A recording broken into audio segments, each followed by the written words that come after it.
Le 14 avril 1865, le président Lincoln se rend au théâtre Ford, à Washington, pour assister à la représentation d'une comédie populaire. Il est accompagné de son épouse, Mary Todd. Le major Henry Reed Rathbone et sa fiancée Clara Harris sont également présents.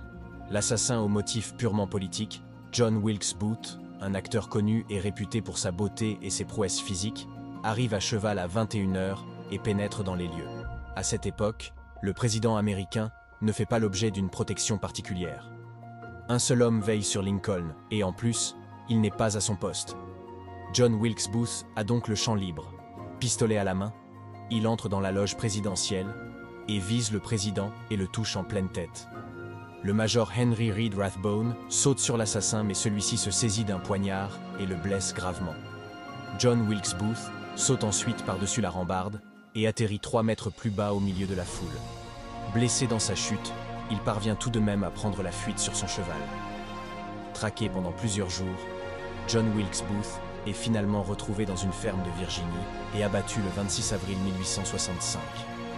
4 complices, condamnés à mort par un tribunal militaire, sont pendus. Cet assassinat, le premier frappant un président américain, a donné une toute autre aura à Abraham Lincoln, le transformant en emblème et en martyr de la nation américaine.